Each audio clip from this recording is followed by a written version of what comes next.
Okay guys, I'm gonna be taking these out in my next video. Oh! Let's waxing together. OMG, OMG, so satisfying. Pull it, girl. Yeah. Have you ever seen an ear be waxed?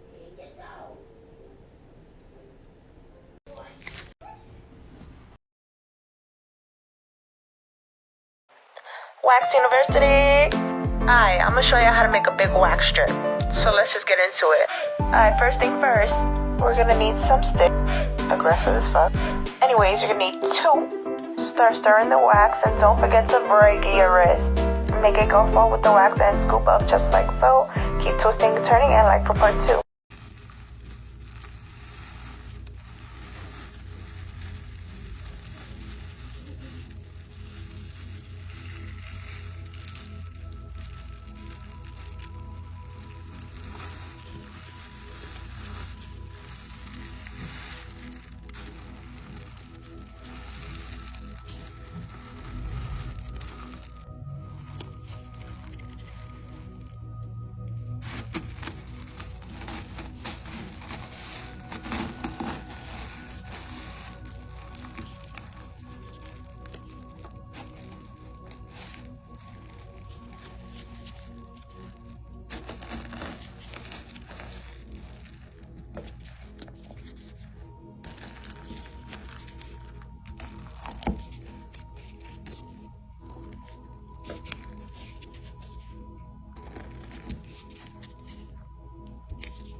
Look at this. This is hard wax. I'm gonna pick some up, double dip. Once the wax touches their skin, I never double dip the stick. I throw it away.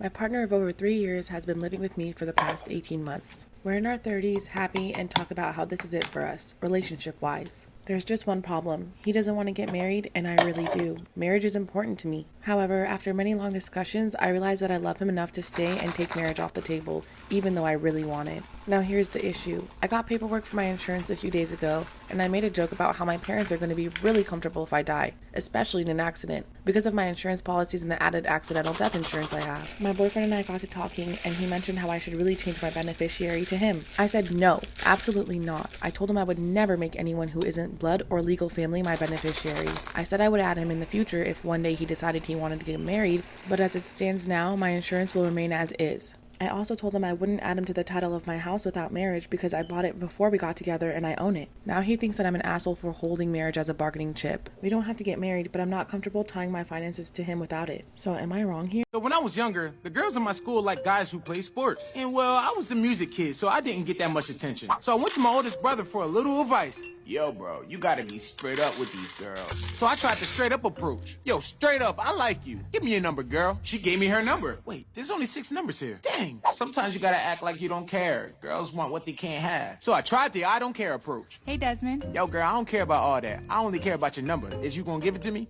Boy, bye. Alright, sometimes girls like when you're desperate. Try that. Look, girl, I love you. I loved you from the moment I saw you. So please, please give me your number, girl. I'm begging you out here. Look at me, girl. I love you. I love you. Ew. Yo, bro, I don't know what you're doing wrong. Just try. Let's talk about it. Hard wax is applied cooler and thicker, and it's pretty simple. You apply it and then you pull off the wax. Less mess or cleanup. Hard wax is a great option if you have sensitive skin, because it only pulls the hair and it doesn't tug at your skin. It's my personal favorite. Soft wax is applied a bit warmer, thinner as well. You apply a muslin cloth down, warm it up with some friction, and then you pull it off. You pull fast. You cannot go over the same area twice or your skin's prone to ripping. It's not a bad option, it's just a bit dated.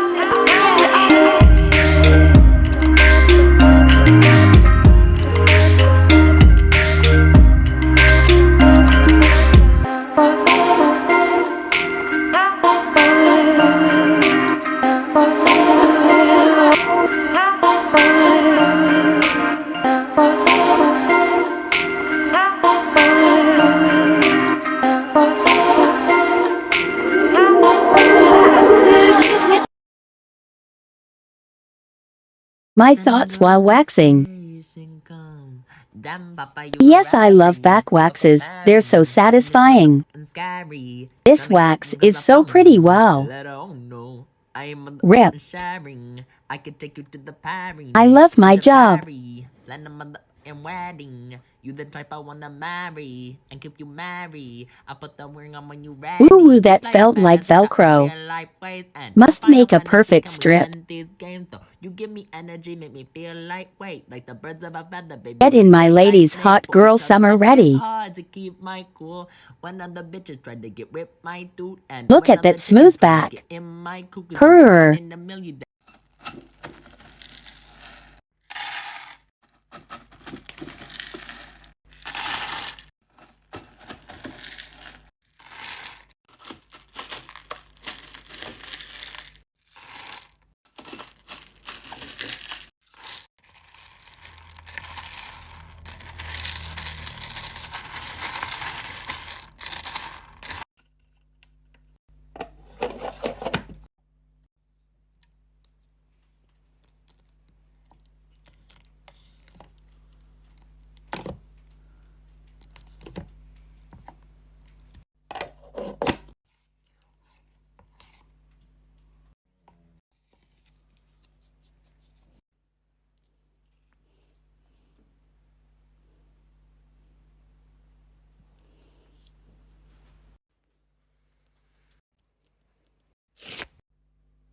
This is why you should never let your Uber driver cancel your ride while you're still in the car. I went dancing with some friends one night and got really drunk by midnight. My phone was dead and I was so drunk that I barely remember my friend calling me an Uber. I can vaguely remember them helping me in the car and telling me to get home safe. That's when he asked me how my night was and if I smoked. At this point, I sort of just slurred out that I did sometimes. He then offered me a J, and this is when I started to get nervous and started paying attention. I tell him something like I'm really tired and just ready to go home. He keeps insisting, and once again I say something not exactly like no, but not a yes, which he takes as a yes. I'm so drunk I can barely see straight or speak clearly. That's when he says, okay, I have to cancel the ride really quick because I can't give it to you while I'm on the clock. It takes me a second to realize how dangerous that is, and by the time I start to say something, he's canceled the ride and pulled over in the middle of nowhere. At this point, I'm panicking, I'm taking fake hits, and I'm thinking to myself how I can get out of this situation. After it's done, I tell him I can always call another Uber and he doesn't have to take me home. But he says he still has my address and he'll take me. As he starts driving, I tell myself to calm down and that I'm being paranoid. But that's when I realize he's going farther north and passing every exit that could get me back to my apartment.